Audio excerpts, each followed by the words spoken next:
তাওরাত এটা কোরআনের আগমনের ২৫০০ বছর আগে এসেছে। জোরে বলেন কয় হাজার বছর আগে? কোরআন শরীফ আসার ২৫০০ বছর আগে তাওরাত কিতাব পৃথিবীতে এসেছে।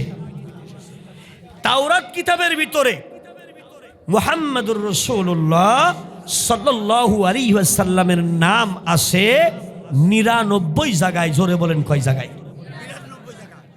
যেমন আল্লাহ রাব্বুল আলামিনের সিফতি নাম কোরআন শরীফের ভিতরে ৯৯টা আছে। জোরে বলেন ঠিক না?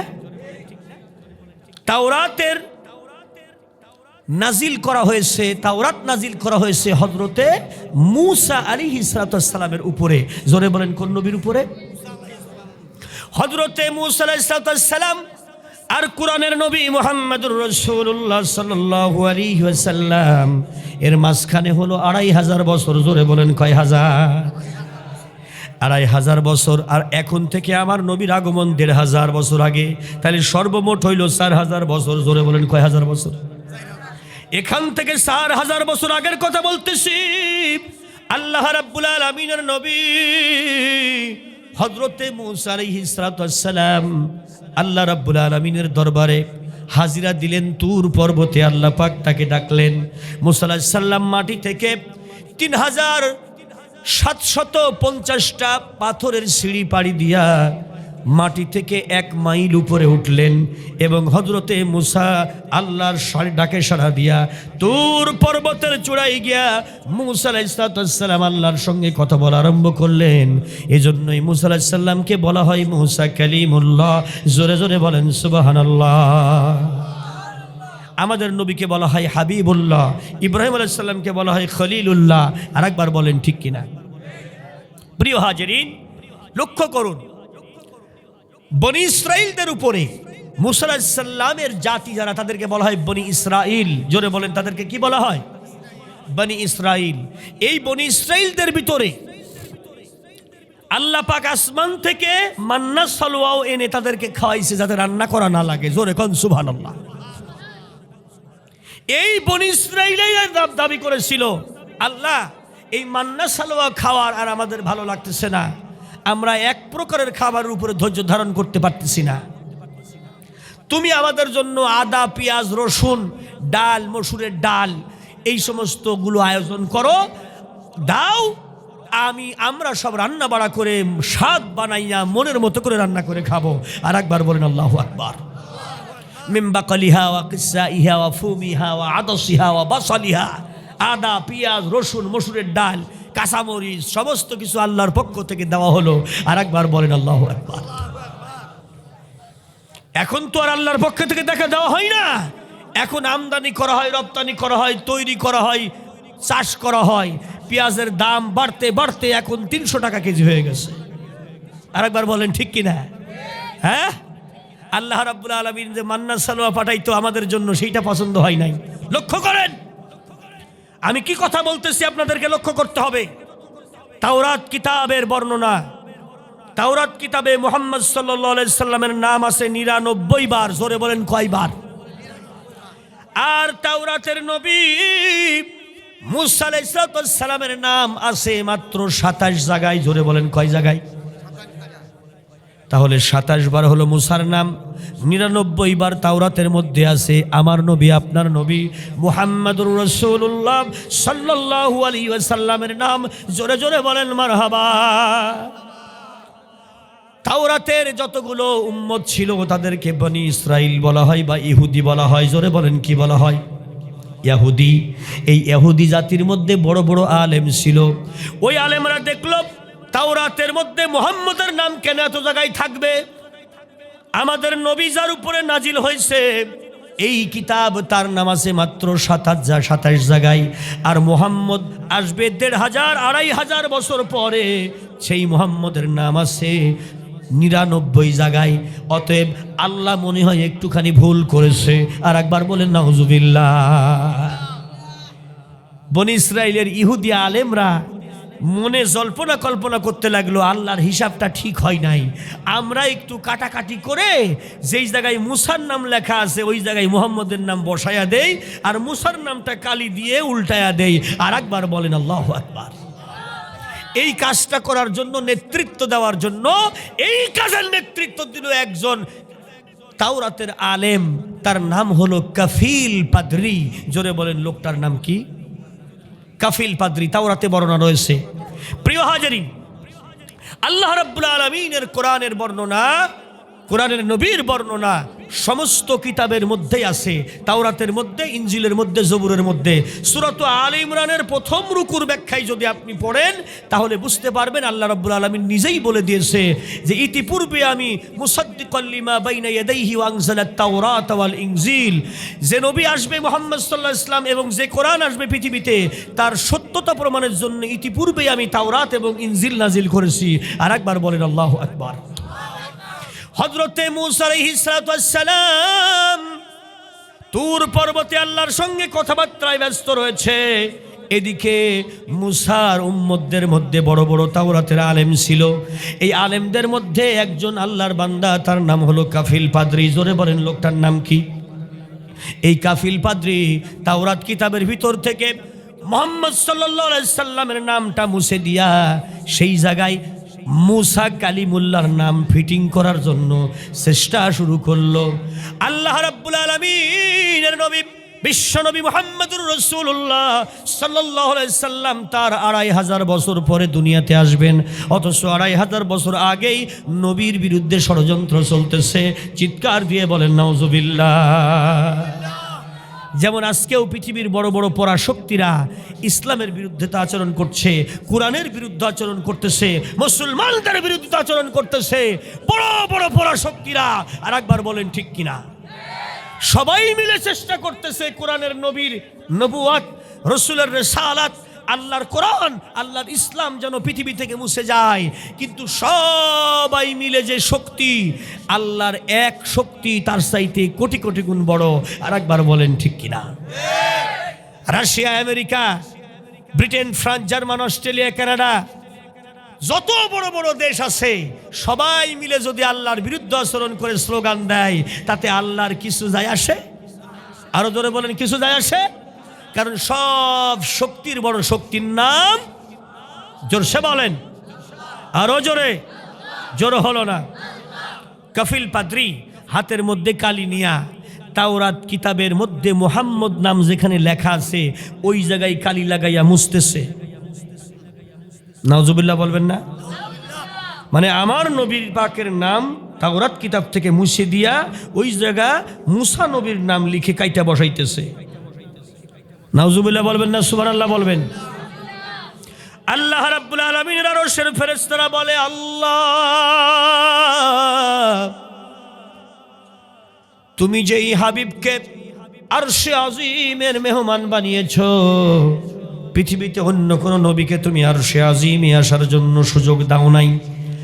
একমাত্র আখেরি নবীকেই তুমি আরশে আজিমে দাওয়াত দিয়েছ। সেই আরশে আজিমের মেহমানের নাম কেটে দেয় মুসার বংশের লোকগুলো, তাওরাতের আলেমগুলো তোমার ভুল ধরে। ওগো আল্লাহ, তুমি কি এর শাস্তি দিবা না? তুমি রব্বুল আলামিন তোমার রহমাতাল লিল আলামিনের নামটা কাফিল পাদ্রী তাওরাত থেকে কেটে উঠাইয়া দিতেছে। আল্লাহ তুমি কি দেখেও দেখো না? তুমি কি এর ব্যবস্থা নিবে না? আল্লাহ বললেন, ফেরেশতারা চিন্তা করো না, আমার আরশে আজিমের মেহমান রব্বুল আলামিন হিসাবে আমি বলি, আমার রহমাতাল লিল আলামিনের ইজ্জত দুনিয়া এবং আখিরাতে, এহ জগতে আর পর জগতে সবখানে আমি আল্লাহ আমার নিজ ক্ষমতা বলে হেফাজত করব।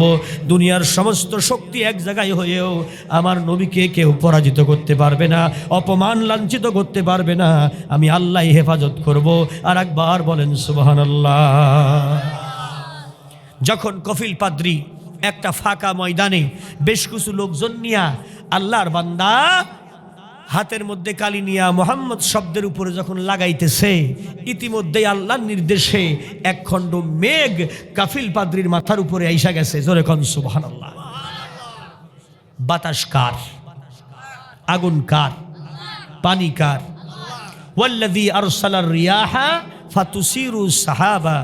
আমি আল্লাহ যিনি বাতাস বহাই আর আমি মেঘমালাকে এক জায়গা থেকে আর এক জায়গায় নিয়ে যাই। আর একবার বলেন সুবহানাল্লাহ।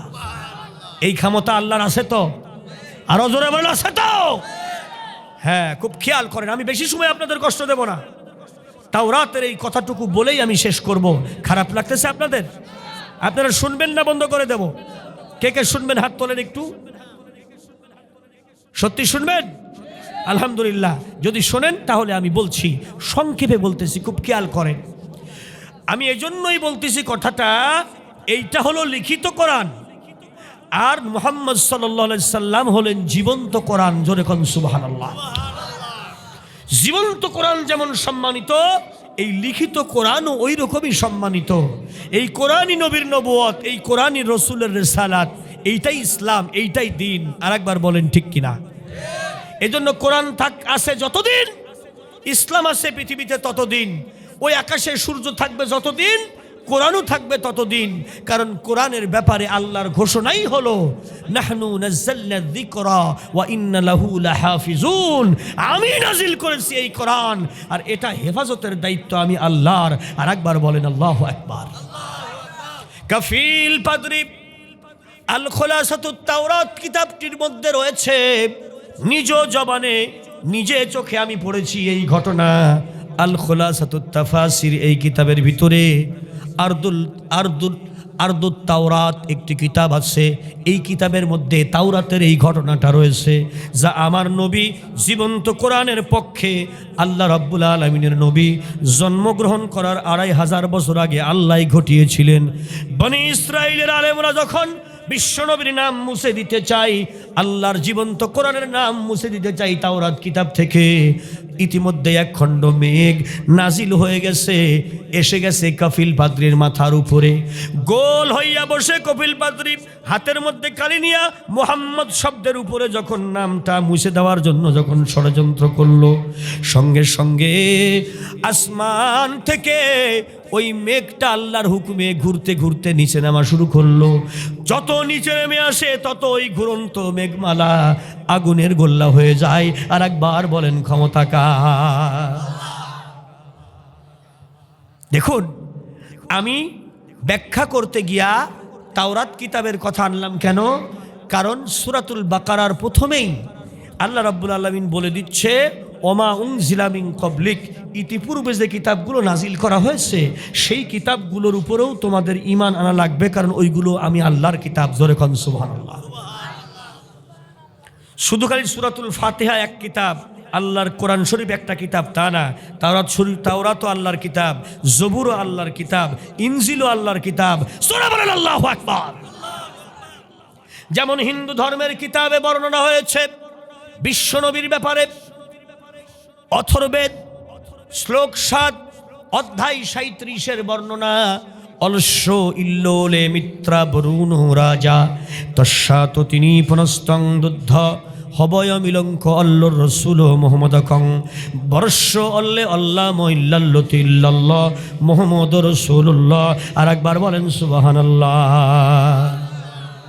অধ্যায় 37-এ বর্ণনা হচ্ছে বেদ কিতাবের, অথর্বেদ শ্লোক 7 অধ্যায় 37 বর্ণনা করছে, এই পৃথিবীর ভিতরে একজন ব্যক্তিকে আল্লাহ তার বন্ধু হিসাবে গ্রহণ করেছে, হাবিব হিসাবে। তিনি আর কেউ নয়, নাম হবে তার মুহাম্মদ রাসূলুল্লাহ। তিনি হবেন আল্লাহর রসুল, তিনি হবেন রসুলদের রসুল। জোরে কোন সুবহানাল্লাহ। তস্যাত তিনি পুনস্তং দুদ্ধ, সৃষ্টি জগতের কেউ তার মোকাবেলা করতে পারবে না, তাকে কেউ ধ্বংস করতে পারবে না, তার আদর্শ কেউ মুছে দিতে পারবে না। আর একবার বলেন সুবহানাল্লাহ। বেদ কিতাব এসেছে আমার নবীর আগমনের 1300 বছর আগে। আর একবার বলেন সুবহানাল্লাহ। তাহলে রসুল পাক সাল্লাল্লাহু আলাইহি ওয়াসাল্লামের ব্যাপারে, এ কোরআনের ব্যাপারে সমস্ত ধর্মগ্রন্থের মধ্যেই বর্ণনা আছে। সুবহানাল্লাহ বলবেন না? হ্যাঁ, আমি ছোট্ট করে ঘটনাটা বলি, শুনেন। হযরতে মুসা কালিমুল্লাহ তুর পর্বতে, জোরে বলেন কোথায়? এদিকে কাফিল পাদ্রীর নেতৃত্বে কোরআনের নবীর নামটা তাওরাত থেকে মুছে দেওয়ার জন্য কার্যক্রম শুরু হয়েছে। আল্লাহ রাব্বুল আলামিন ডাইরেক্ট অ্যাকশন নেওয়ার জন্য আসমান থেকে মেঘ পাঠাইছে, আল্লাহর নির্দেশে আগুন হয়ে ঘুরতে ঘুরতে নামতেছে। আর একবার বলেন সুবহানাল্লাহ। এবার কফিল পাদ্রীকে আগুন নেমে এসে ঘিরে ধরেছে। যে লোকগুলো ওর সঙ্গী সাথী ছিল এই দৃশ্য দেখে বাবারে মারে বলে চিৎকার করে দৌড় দিয়ে পালাইলো তারা এখন আর কবিল পাদ্রির সঙ্গে নাই। কারণ কেউ যদি বিপদে পড়া যায় তার সঙ্গী সাথী কেউ হইতে চায় না। জোরে বলেন ঠিক কিনা? স্লোগান দেবে আমার নেতা তোমার নেতা অমক অমক অমক, আমার নেতার চরিত্র ফুলের মতো পবিত্র। নেতা যখন জেলখানায় কর্মী আর খুঁজে পাওয়া যায় না, তখন আর খুঁজে পাওয়া যায় না। নেতা যখন বিপদে তখন আর কোনো কর্মী সাথী সঙ্গী খুঁজে পাওয়া যায় না। কাফিল পাদ্রীকে যখন আগুন ঘেরাও করেছে, কার আগুন? জোরসে বলেন, আর জোরে জোর হলো না। সে আল্লাহ এখানে আছে তো। কফিল পাদ্রীকে যখন আল্লাহর আগুন এসে ঘেরাও করলো, আসমান থেকে মেঘ ঘুরতে ঘুরতে আগুন হইয়া এসে নামছে। আর তাওরাতের বর্ণনা, খুব ভালো করে কথাটা বুঝতে হবে। মুহাম্মদ সাল্লাল্লাহু আলাইহি ওয়াসাল্লাম তখনও জন্ম নেয় নাই, 2500 পরে দুনিয়ায় আসবে। জোরে বলেন কয় হাজার? তখন আল্লাহ অ্যাকশন নিচ্ছে ডাইরেক্ট। জোরে বলেন কি অ্যাকশন? জোরসে বলেন, ডাইরেক্ট অ্যাকশন নিচ্ছে আল্লাহ। তখনও আল্লাহ নবীর ইজ্জত কেউ নষ্ট করতে চাইলে আল্লাহ তাকে ছাড় দেয় নাই। একবার বলেন ঠিক কিনা? আজকে বাংলাদেশের বুকেও যেই নাস্তিকগুলো নবীরে গালাগালি করে, ইসলামকে গালাগালি করে, কোরআনকে গালাগালি করে, খোদার কসমে কোরআন সামনে করে বলছি, আল্লাহ দুনিয়া এবং আখেরাতে তাদেরকে ছাড় দেবে না। আরো জোরে বলেন ঠিক কিনা? দুনিয়াও তাদের ছাড় হবে না, আখেরাতেও ছাড় হবে না, কারণ নবীকে তারা গালি দেয়। আর একবার বলেন ঠিক কিনা? আজকের এই মাহফিল থেকে, সুনামগঞ্জের এই মাহফিল থেকে আপনাদের কাছে সাথে নিয়ে আমি দাবি করতে চাই, বাংলার জমিনে যেই নাস্তিকগুলো কোরআনকে গালি দেয়, বিশ্বনবীকে গালি দেয়, আল্লাহকে গালি দেয়, ইসলামকে গালি দেয়, বাংলাদেশের দ্বিতীয় বৃহত্তম মুসলিম দেশ পৃথিবীর, এই দেশে 17 কোটি মুসলমানের দেশে যারা নবীরে গালি দেয়, কোরআনকে গালি দেয়, তাদেরকে অ্যারেস্ট করে বিচারের আওতায় এনে তাদের ফাঁসি কার্যকর করতে হবে। এটা আমাদের দাবি। আমার দাবির সঙ্গে কে কে একমত হতে রাজি আছেন? দুই হাত তুলে আল্লাহকে দেখা।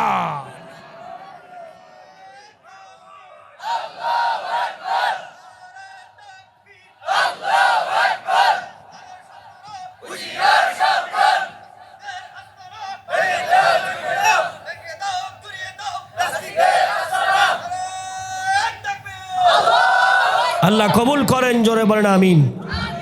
আরো জোরে বলেন আমিন। দেখুন এই কাফিল পাদ্রীর কি পরিণতি হয়। আগুনটা যখন তাকে ঘেরাও করেছে, সঙ্গী সাথী আর কেউ নাই। এই কফিল পাদ্রীর উপর থেকে আগুন যখন উঠে চলে গেল, গুই সাপে রূপান্তরিত হয়ে গেল। আস্ত মানুষ চেহারা পরিবর্তন করে গুই সাপ হয়ে গেছে। জোরে কোন আল্লাহু আকবার। অভিশপ্ত হয়ে গেছে কাফিল পাদ্রী। তাওরাতের আলেম, মুহূর্তের মধ্যে সে বুঝতে পেরেছে আমি আল্লাহর ভালোবাসার গায়ে হাত দিয়েছি। জোরে কোন আল্লাহু আকবার। আল্লাহর ভালোবাসার গায়ে হাত দিয়েছি, আল্লাহ গজব পাঠিয়েছে, আমি অভিশপ্ত হয়ে গেছি রে। মুহূর্তের মধ্যে উনি গুই সাপ ছুটলো, কাফিল পাদ্রী ছুটলো তুর পর্বতের দিকে, কারণ ওখানে দিনের নবী মুসা আছে। আর একবার বলেন ঠিক কিনা? কাফিল পাদ্রী চলে গেল তুর পর্বতের কাছে গিয়া ডাকে, মুসা মুসা রে। জবানটা ঠিক আছে, চেহারাটা গুই সাপের মতো হয়ে গেছে। হযরতে মুসা আলাইহিস সালাম এখন আর চিনতে পারে না, কিন্তু কণ্ঠ শুনে বুঝতে পারছে বন্ধু কাফিল মনে হয়। বলে কে তুমি? বলে আমার নাম কাফিল। তোমার এমন চেহারা হলো কেমন করে? তুমি না মানুষের বাচ্চা ছিলা, এখন গুই সাপ হইলা কেমনে? আল্লাহর বান্দা বলে আমার উপরে আল্লাহর গজব এসেছে, আমি অভিশপ্ত হয়ে গেছি। তাওরাতের মধ্যে মুহাম্মদ রাসূলুল্লাহ এই শব্দটি বারবার এসেছে, এইটা আমি পছন্দ করি না। আমাদের নবী হইলা মুসা কালিমুল্লাহ, তার নামটা বেশি জায়গায় না, আয়েশা মুহাম্মদের নাম কেন এত বেশি জায়গায়? এইটুকু একটু পরিবর্তন করে দেওয়ার জন্য আমি যখন মুহাম্মদ নামের উপরে কালি লাগাইলাম, অমনি এক খণ্ড মেঘ আসমান থেকে নাজিল হইল আমার উপরে, ঘুরতে ঘুরতে আসলো। ওই মেঘগুলো পানিগুলো আগুন হয়ে গেল। আগুন যখন আমার ঘেরাও করলো, কিছুক্ষণ পরে আমার বন্ধুরা সব দৌড় দিয়ে আগেই পালাইলো। আমি পালাইতে চাইলাম কিন্তু পালাইতে পারলাম না। আর ক্ষমতা ইন্না বাতশা রাব্বিকা লাশাদীদ 30 পারা সূরা আল বুরুজে আল্লাহ বলেন, আমি যখন কাউরে ধরি নরমাল ধরি না, আর যখন ছাড়ি তখন আমার হাত থেকে কেউ ছাড়াইয়া নিতে তার আগে পারে না। আর একবার বলেন ঠিক কিনা? আল্লাহ ধরে ধরে ধরে না, যদি ধরে ছাড়ে না। জোরে কোন সুবহানাল্লাহ। কাফিল পাদ্রীর চেহারা দেখে মুসা আলাইহিস সালাম বুঝতে পেরেছে সে অভিশপ্তই হয়ে গেছে। এখন বলে, ভাই তুমি তো আল্লাহর নবী, বুঝতে পারছো সবই ভুল আমি মানুষ হিসাবে করে ফেলেছি, হিংসা করে ফেলেছি, আমার এই অপরাধের কি ক্ষমা হবে না? তুমি তো আল্লাহর সঙ্গে তুর পর্বতে কথা বলছো, একটু আল্লাহকে বলো। হযরতে মুসা বলে, ওগো আল্লাহ,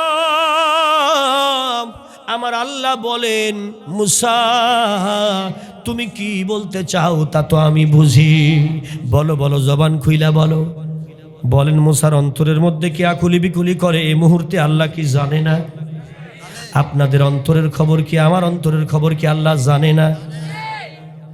আলিমুম বিজাতিস সুদূর হইল আমার আল্লাহ, অন্তরের খবর আল্লাহই রাখে, আর কেউ রাখে না। আল্লাহ রাব্বুল আলামিনের নবী মুসা বলে, আল্লাহ তুমি তো জানো, তাও আমি তোমারে আবার বলি, আমার মনের মধ্যে কি বলে, আমার এক বন্ধু তোমার এক, আমার এক উম্মত তোমার এক বান্দা মস্ত বড় ভুল করেছে।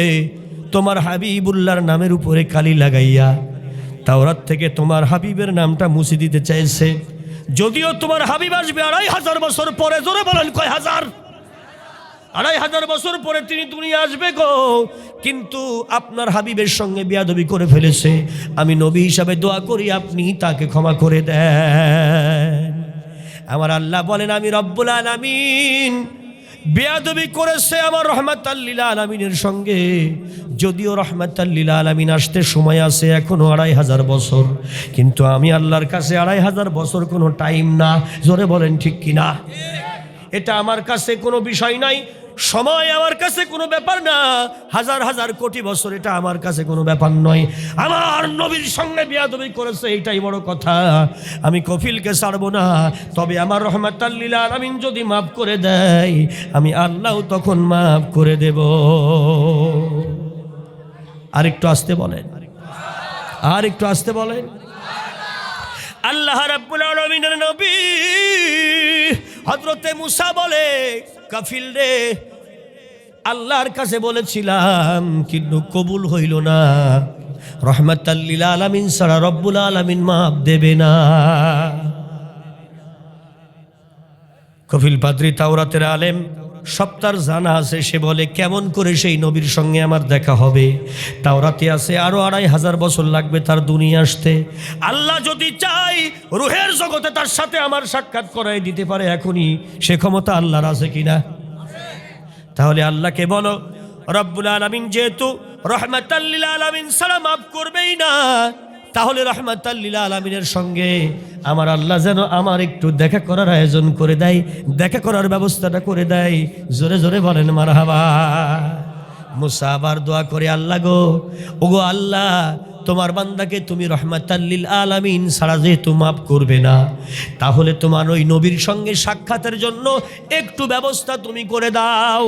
মহান আল্লাহ রাব্বুল আলামিন বললেন, যতদিন পর্যন্ত আমার রহমাতাল লিল আলামিন আসবে না দুনিয়ায়, আমি আল্লাহ ওর হায়াতটা দারাজ করে দিলাম, হায়াতটা বাড়ায় দিলাম।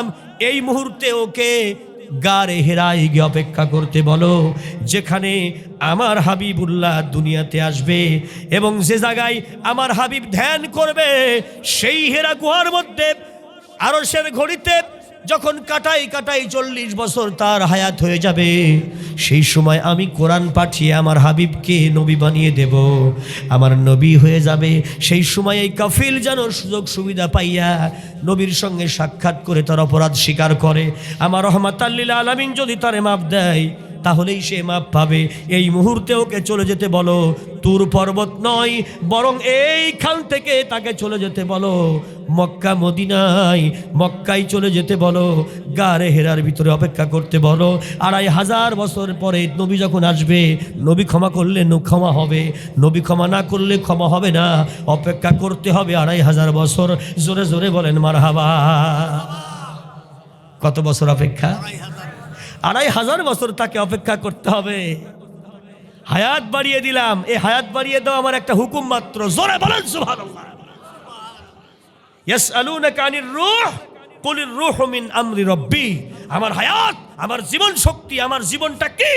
আল্লাহর কোরআন বলছে এটা আল্লাহর একটা হুকুম, এটা আল্লাহর নির্দেশ। আল্লাহ নির্দেশ দিলেন, কফিল পাদ্রীর হায়াত বাড়িয়ে দিলাম 2500 বছর এই অবস্থায়, অভিশপ্ত অবস্থায় থাকবে। এটা হলো তার দুনিয়ার শাস্তি। আর একবার বলেন আল্লাহু আকবার। তবে আমার হাবিব যখন এসে যাবে, আমার হাবিব রহমাতাল লিল আলামিন যদি মাফ করে দেয়, আমি রব্বুল আলামিন মাফ করে দেব, তাতে আমার কোনো আপত্তি নাই। তবে এই 2500 বছর তাকে এই সুরতে থাকা লাগবে। তুর পর্বত ছাড়ো, গারে হেরায় অপেক্ষা করো। আর একবার বলেন সুবহানাল্লাহ। বহু কষ্ট করে চড়াই উতরাই পেরিয়ে তুর পর্বত থেকে গারে হেরা পর্যন্ত গেছে, বহু কষ্ট করে অপেক্ষা 2500 বছর। জোরে বলেন কয় হাজার বছর? কবে নবী আসবে দেখতে দেখতে বিরাট বড় ঘটনা। আমি বলতে চাই না, সংক্ষেপে বলতেছি। আল্লাহ রাব্বুল আলামিনের নবী মক্কায় আসবে, মা আমিনার কোল জুড়ে আসবে। বাবার নাম হবে আব্দুল্লাহ, দাদার নাম হবে আব্দুল মুত্তালিব, বংশ হবে কুরাইশ।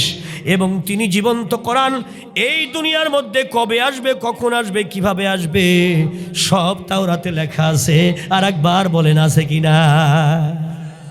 এই জন্য তাওরাতের আলেম জানে নবী আসবেন সুবে সাদিকের সময়। জোরে বলেন কোন টাইমে? সুবে সাদিকের সময়। এজন্য নবী আগমনের সময় যখন হয়ে গেছে রে, ওই কফিল পাদ্রী হিসাব করে করে গুহার মধ্যে থাকে। এই হিসাবটা গুহার মধ্যে থাকে আর হিসাব করে 1000 বছর, 2000 বছর, আরো 500 বছর পার হয়ে গেল। এইবার প্রতিদিন অপেক্ষা করতে থাকে। সুবে সাদিকে ওঠে, নবী যখন দুনিয়াতে আসবে রে, সেই সময় দুনিয়ার পরিবেশ কেমন হবে বোঝা যাবে নবী দুনিয়ায় এসে গেছে। সুবে সাদিকের সময়ে আল্লাহর বান্দা ওঠে, ওইটা চিন্তা করে।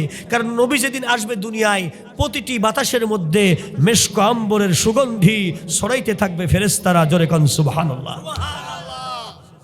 নবী যেদিন আসবে, মরা গাছে সেদিন ফুল ফুটবে। জোরে কোন আল্লাহু আকবার। মরুভূমির মরা গাছগুলো সেদিন জীবিত হয়ে যাবে। সেই দিন আকাশের পাখিরা ঘুরে ঘুরে নবীর শানে দরুদ পড়বে। জোরে কোন সুবহানাল্লাহ। সেদিনকার সুবে সাদিক হবে এমন সুন্দর, এমন সকাল পৃথিবীতে আর কোনোদিন হয়নি। আর একবার বলেন আল্লাহু আকবার। কফিল পাদ্রী একদিন সুবে সাদিকের সময় পাহাড়ের গুহায় থেকে পাহাড়ের চূড়ায় উঠল। হঠাৎ করে নাকের ভিতরে তার সুবে সাদিকের সময় এমন সুন্দর মেশক আম্বরের ঘ্রাণ ঢুকলো। হঠাৎ করে তার অন্তরটা খুশি খুশি লাগতেছে। আকাশের দিকে তাকিয়ে দেখে আকাশের মেঘগুলো কারা যেন ধরে ধরে নিয়ে সুন্দর করে গেট সাজিয়েছে। বাচ্চারা যেমন করে বিয়ে বাড়িতে সাজায়, ওয়াজ মাহফিলে সাজায়, এইরকম করে সাজিয়ে সাজিয়ে রেখেছে মেঘগুলোকে। ভোরের পাখিরা এত সুন্দর করে গান গাইতেছে রে। প্রতিদিন ভোরের পাখির কত গান কাফিল শোনে ওই গারে হেরাই বসে বসে, কিন্তু এমন সুন্দর পাখিদের গান কোনোদিন সে শোনে নাই। পাখিরা ঝাঁকে ঝাঁকে মক্কার আকাশে ওড়ে, আর ওরা কিচির মিচির করে গান গাইতেছে। এক কফিল পাদ্রী গুইসাব ডেকে বলে, এই পাখিরা এত আনন্দ কিসের? বিশ্ব প্রকৃতিতে এত পরিবর্তন কেন? বাতাসের মধ্যে এত সুগন্ধ কেন? কফিল পাদ্রী তাকিয়ে দেখে পাহাড়ের গায়ে যেই গাছগুলো মৃত অবস্থায় ছিল, এই গাছগুলো রাতারাতি তাজা হয়ে সেখানে ফুল ফুটেছে। আর একটু আসতে বলেন। কফিল বলে, পাখিরা রে, কে আকাশের মেঘগুলো ধরে ধরে সাজাইলো? এত সুন্দর আকাশ মনে হচ্ছে জানো সুসজ্জিত সামিয়ানা। এমন ভাবে আকাশটা কোনোদিন সুসজ্জিত দেখি নাই, এমন ভোরের পাখির গান কোনোদিন শুনি নাই। তোমাদের মনে এত আনন্দ কেন? কয়েকজন পাখির জবান খুলে গেল। ওরা বলে, কফিল, কফিল রে, মাত্র 2500 বছর ধরে তুমি যে রহমাতাল লিল আলামিনের জন্য অপেক্ষায়, এই পৃথিবীর জমিন তা কোটি কোটি বছর ধরে যেই জীবন্ত কোরআন রহমাতাল লিল আলামিনের জন্য অপেক্ষা করতেছে, তুমি মাত্র 2500 বছর এখানে বসে বসে যার অপেক্ষা করতেছো। আমরা পাখিরা যেই রহমাতাল লিল আলামিনের শানে দরুদ আর সালাম গাইতেছি। সেই নবী আজকে মা আমিনার কোল জুড়ে পৃথিবীর জমিনেতে এসেছে। এই জন্যই আমরা পাখিরা ঘুরি আর গান গাই। আর একবার বলেন মারহাবা। কফিল পাদ্রীর অন্তর খুশি হইল, রাহমাতাল লিল আলামিন এসে গেছে, আর মাত্র 40 বছর পরেই তিনি নবী হবে। সূরা কোন আল্লাহু আকবার। 2500 বছর ধরে অপেক্ষা, সেখানে 40 বছর তো কোনো ব্যাপারই না। 40 বছর তিনি অপেক্ষা করলেন এবং রসুল পাক সাল্লাল্লাহু আলাইহি সাল্লামের সঙ্গে মুখামুখি সাক্ষাৎ হলো।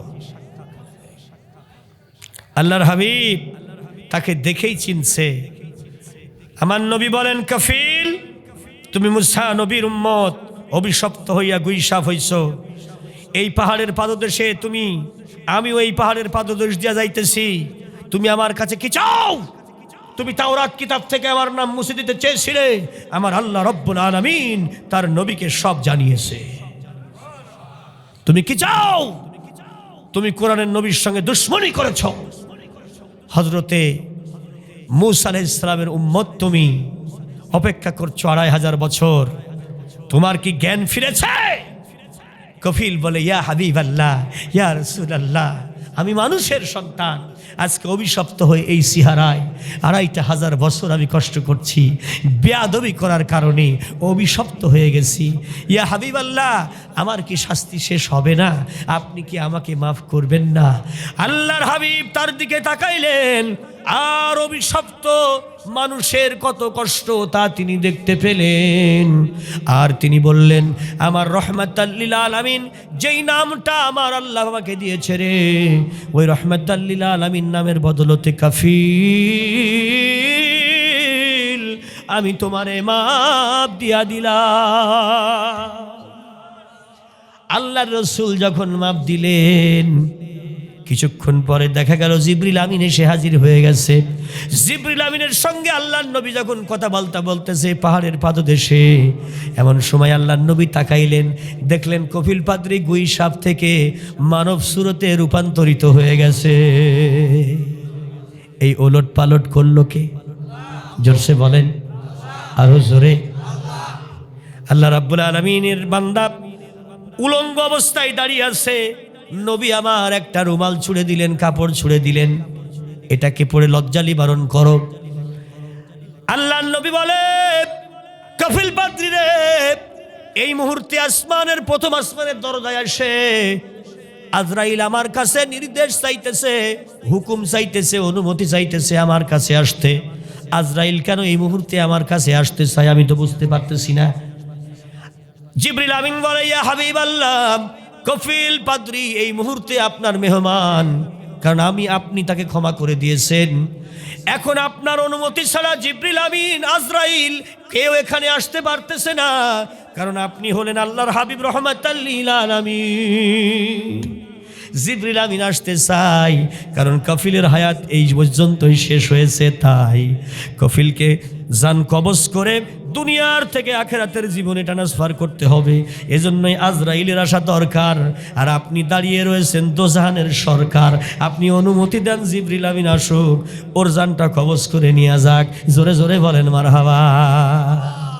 কারণ আপনি যেহেতু তাকে সম্মান দেখিয়েছেন, এই মুহূর্তে আপনার মেহমান হয়ে গেছে, আপনার এক টুকরা কাপড়ও তাকে দিয়েছেন, সেই কাপড়টা সে পরে লজ্জা নিবারণ করেছে, ক্ষমাও করে দিয়েছেন। এখন শাস্তিও সে 2500 বছর পেয়েছে। এখন আপনি যদি অনুমতি দেন, আজরাইল এসে ওর জানটা কবজ করবে।